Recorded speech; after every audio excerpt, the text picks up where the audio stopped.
Exploring hobbies bye Meena के viewers को मेरा प्यार भरा नमस्कार। सिलाई के सुपर 30। जी हाँ दोस्तों, आज हमारी चर्चा का यही विषय है। ये सुपर 30 आइटम्स आपकी सिलाई कला में 30 नहीं तो 4 चांद तो लगा ही सकते हैं। आज हम सिलाई में रुचि रखने वालों के लिए ये विशेष वीडियो लेकर आए हैं, जिसमें सिलाई कला के लिए उन्हें जो जो चीज़ें चाहिए या उनके पास होनी चाहिए जो उनके लिए उपयोगी हैं, उन सब के बारे में थोड़ी थोड़ी चर्चा करेंगे। तो फ्रेंड्स, सिलाई करने के लिए सबसे पहले नंबर पे आता है कम से कम एक अदद सिलाई मशीन। पक्की सिलाई के लिए आपके पास एक सिलाई मशीन हो तो ठीक है। यूँ तो सिलाई हाथ से भी की जा सकती है, पर पक्के काम के लिए, मजबूत काम के लिए सिलाई मशीन का होना ज़रूरी है। इस सिलाई मशीन में अगर आपने पाँव भी लगवा रखे हैं तो ये और सोने में सुहागा है। सिलाई मशीन में पाँव लगने से आपके काम और आसान हो जाता है। आपके दोनों हाथ फ्री होते हैं सिलाई का काम करने के लिए। दूसरे नंबर पे आता है, नेचुरली सिलाई करने के लिए हमें कपड़ों की ज़रूरत होती है। तो ये हैं कपड़े जिन्हें आप सिलेंगे। इसके बाद आता है नंबर धागों का। रंग बिरंगे धागे, अलग अलग कलर के धागे आपके पास अच्छा कलेक्शन हो तो किसी भी तरह का अगर आप फैब्रिक लेकर आते हैं या किसी भी फैब्रिक पर सिलाई करना चाहते हैं, अपना प्रोजेक्ट तैयार करना चाहते हैं, तो वो आपके लिए हेल्पफुल होंगे। थ्रेड्स के अलावा नंबर आता है सिलाई मशीन के तेल का। सिलाई मशीन का तेल मार्केट में खुला भी मिलता है और तेल की अलग शीशियाँ भी मिलती है, जो छोटी शीशी से हम इसमें तेल दे सकते हैं। फिर आता है नंबर एक कैंची का, एक मजबूत बड़ी कैंची का, जो हमें 4-5 लड़ा कपड़ा भी वो अच्छे से काट सके। इसके किनारे जो हैं हमेशा शार्पन रखने चाहिए। फिर हम लेंगे एक स्केल। कपड़े मापने और काटने के लिए स्केल की भी ज़रूरत पड़ती है फ्रेंड्स। स्केल कपड़े पे सीधी लाइन आदि खींचना हो, ज़रूरत पड़े तो उसमें काम आता है। और मापने के लिए हमें ज़रूरत पड़ती है इंची टेप की। ये इंची टेप 60 सेंटीमीटर तक का 60 इंच तक का होता है और लगभग 150 सेंटीमीटर का, तो जिससे हम कपड़ों का नाप ले सकते हैं। सिलाई मशीन से रिलेटेड कुछ और चीज़ें हैं जो हमेशा हमारे पास होनी चाहिए, ज़रूरी है। ये है बॉबिन और बॉबिन केस या बॉबिन होल्डर। ये बॉबिन होल्डर है, इसमें इस तरह से ये बॉबिन लगाई जाती है और कपड़े मशीन में इसको फिट किया जाता है। ये हमारे पास हमेशा बॉबिन्स तो 8-10 की संख्या में हो तो भी ठीक है, क्योंकि अलग अलग कलर में जितना हम धागा भरते हैं वो सारा काम आता नहीं है, फिर बच जाता है, तो अगली बार वो काम आ सकता है। तो इस तरह से 8-10 बॉबिन हो तो ठीक है, और बॉबिन होल्डर भी कम से कम 2 हमारे पास होने चाहिए। फिर आता है सिलाई मशीन की सुइयों का। एक सुई हमेशा सिलाई मशीन में लगी होती है। इसके अलावा भी हमारे पास सिलाई मशीन की एक्स्ट्रा सुई होनी चाहिए, ताकि कभी अगर सिलाई मशीन की सुई टूट जाए, खराब हो जाए, मुड़ जाए, तो हम उसी समय उसको बदल सकें। सिलाई मशीन के अलावा हाथ की सुइयाँ, हाथ से काम करने के लिए सुइयाँ भी हमारे पास होनी चाहिए। ये सुइयाँ हमें कच्चा टाँका, तुरपाई आदि करने में मदद करती हैं। सिलाई करते समय यदि हमारे पास ये एक कटर हो तो हमारा काम सिलाई का और भी आसान हो जाता है। इससे हमें हर बार भारी भरकम कैंची नहीं उठानी पड़ेगी। कैंची कपड़ों को काटने में काम ले और थ्रेड्स को काटने में ये काम लिया जा सकता है। फिर आता है स्टिच ओपनर। ये गलत स्टिचेस को खोलने के काम आता है। गलत स्टिचेस लग गए हों तो उन्हें खोलना है, या किसी कपड़ा ढीला टाइट करना है तो उसमें भी पहले वाले धागों को खोलना पड़ता है, पहले वाली सिलाई को खोलना पड़ता है।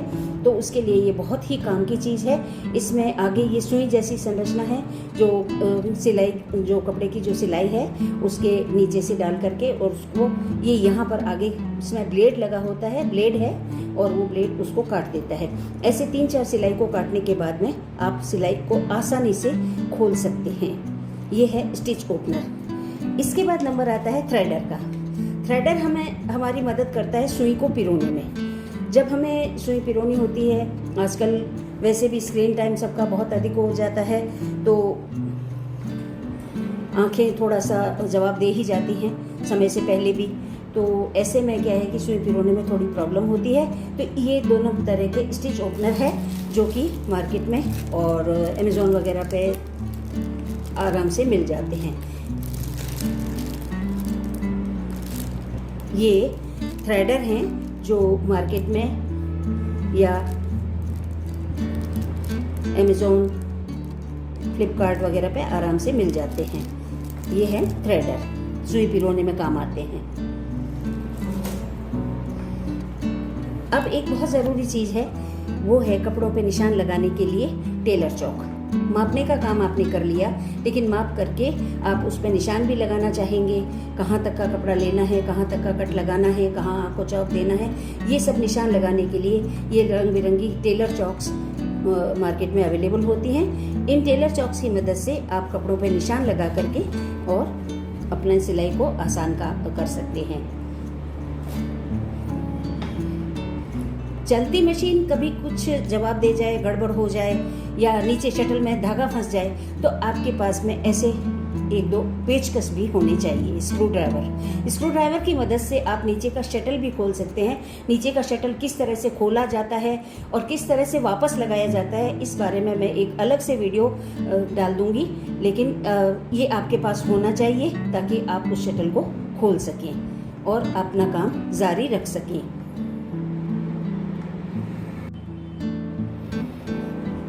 अब आता है नंबर बकरम का।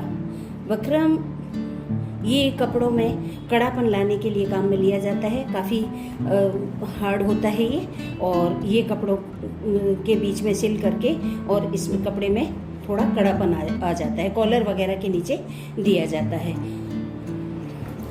बकरम जैसे ही कुछ ऐसी एक और चीज़ है, ये है पेस्टिंग पेपर या बकरम पेस्ट। बकरम पेस्ट जो है वो बकरम जितना हार्ड नहीं होता, थोड़ा सॉफ्ट होता है। इसके अलावा ये सिलाई नहीं की जाती, प्रेस की मदद से इसको कपड़े पे चिपकाया जाता है। फिर आता है नंबर वेलक्रो का।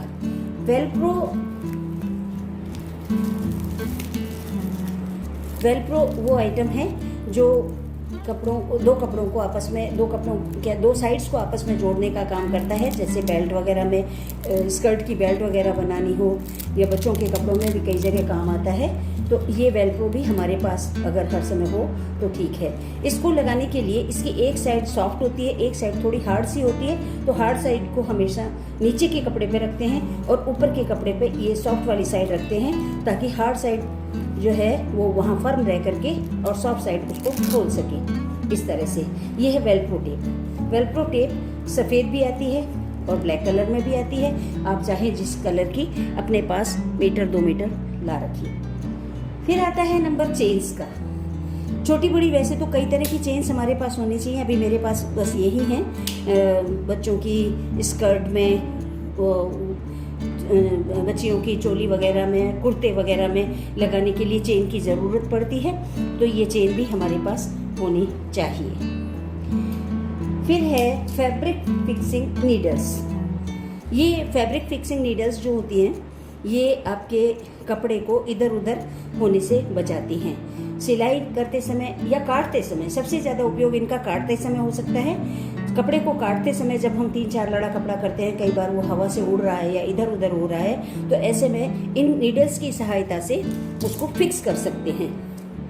इस तरह से इनसे हम फिक्स कर सकते हैं कपड़े को, और फिर उसके बाद में अपना काम सुचारू रूप से जारी रख सकते हैं। तो ये हैं फैब्रिक फिक्सिंग नीडल्स।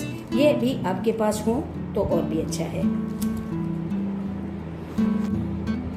कपड़ों की सिलाई में फ्रेंड्स एक और चीज़ महत्वपूर्ण है, वो है इलास्टिक। इलास्टिक हमें स्कर्ट की बेल्ट में, पैंट प्लाजो की बेल्ट में, बच्चों की निक्कर में, बच्चियों की फ्रॉक्स वगैरह में डालने के लिए ज़रूरत पड़ती रहती है।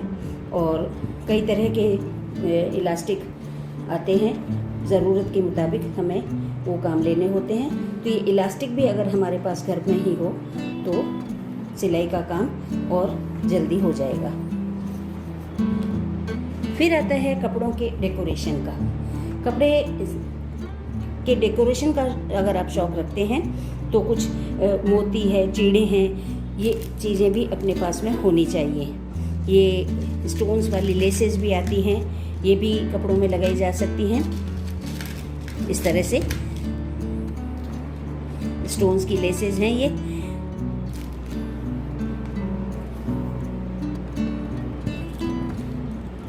इसके अलावा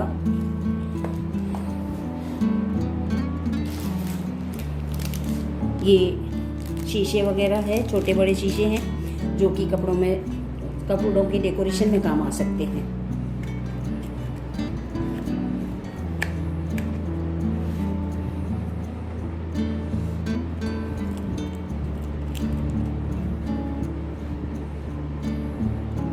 ये सब कपड़ों के डेकोरेशन में आपके काम आएंगे।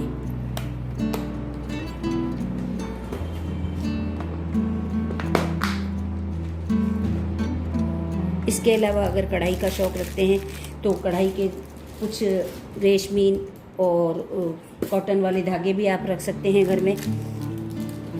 कपड़ों में गला वगैरह बनाने के लिए, ब्लाउज़ का गला बनाने के लिए, कुर्ती का गला बनाने के लिए तो आप धागे भी काम ले सकते हैं। फिर आता है नंबर बटन्स का। कई बार रेडीमेड कपड़ों के कुछ बटन टूट जाते हैं तो हमें सारे के सारे चेंज करने पड़ते हैं। तो ऐसे में हमारे पास में कुछ बटन तो एक से होने चाहिए। इसके अलावा छोटे बड़े सब तरह के बटन होने चाहिए और कुछ ये डेकोरेटिव फैंसी बटन भी हमारे पास होने चाहिए जो हम अलग अलग ड्रेसेस पे लगा सकते हैं। इस तरह से बटन्स के बाद में एक और तरह के बटन हैं, ये हैं टिच बटन। टिच बटन भी हमारे कई ड्रेसेस में लगाने में काम आते हैं, तो ये भी हमारे पास होने चाहिए। फिर आता है नंबर हुक्स का। ये ब्लाउज में लगने वाले हुक हैं, फ्रॉक्स में लगने वाले हुक हैं और इसके अलावा ये जो हैं ये बच्चों की स्कर्ट में, निक्कर में लगने वाले हुक हैं जो कि हमारे पास होने चाहिए।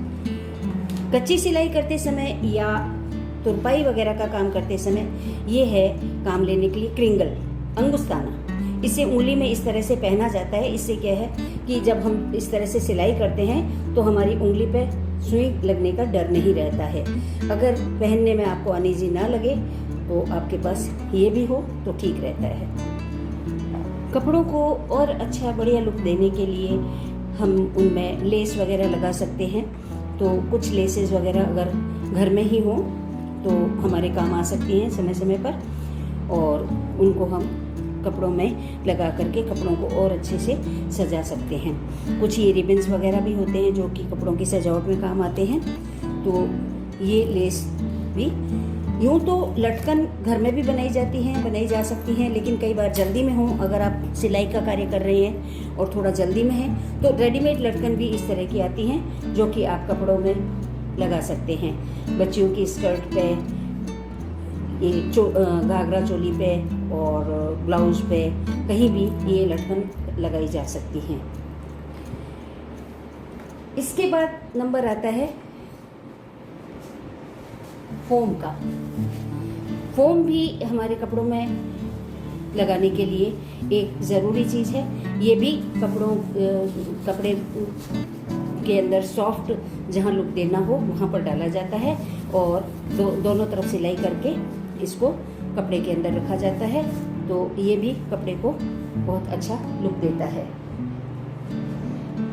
इसके अलावा एक हो सकता है कुछ लोगों को गैर ज़रूरी लगे, लेकिन हमारे पास कुछ अखबार वगैरह भी, रद्दी अखबार भी होने चाहिए। कई बार ऐसा होता है कि हमें कोई कपड़ा काट कर देखना है कटिंग कैसी लगेगी कैसी नहीं, तो ऐसे में क्या है, हम अखबार पे या ब्राउन शीट पे या बड़ी शीट पे, ड्राइंग शीट पे हम काट करके देख सकते हैं कि अगर हम इस तरह से काटेंगे तो कैसा लगेगा, या ड्राफ्ट बना करके देख सकते हैं। इसके अलावा हमारे पास एक पेन और एक डायरी भी हर समय होनी चाहिए। कई बार ऐसा होता है कि एक ही नाप का कपड़ा हमें 2-3 बार भी सिलना है, आज सिला है अगले वीक या 8-10 दिन बाद फिर सिलना है, तो दोबारा से उसका नाप लेना ना पड़े, इसके लिए हमारे पास पेन और डायरी भी होनी चाहिए। बूट की मैं बात कर रही थी, तो इस तरह से कई तरह के बूट आते हैं जो सिलाई के प्रकार को जिगजैग कर देते हैं या किनारों से सिल देते हैं या इंटरलॉक लगा देते हैं। तो इस तरह से बूट है, प्रेस है और फैब्रिक फेविकोल है, ये सब चीज़ें भी सिलाई के लिए ज़रूरी होती हैं। तो ये थी चर्चा आज सिलाई के सुपर 30 पर। फ्रेंड्स, आशा करती हूँ कि आप लोगों ने इस वीडियो को बहुत ध्यान से देखा होगा और इनमें से अधिकांश चीज़ें आप सबके पास होंगी। अगर आप सिलाई में रुचि रखते हैं तो अधिकांश चीज़ें आपके पास होंगी और आप उनको काम में भी लेते होंगे। तो आप भी जानते हैं कि ये सब चीज़ें हमारे काम को कितना आसान बना देती हैं, हमारी सिलाई में 4 चांद लगा देती हैं। तो आज की बात यहीं तक, फिर मिलेंगे अगले वीडियो में। तब तक के लिए बाय बाय।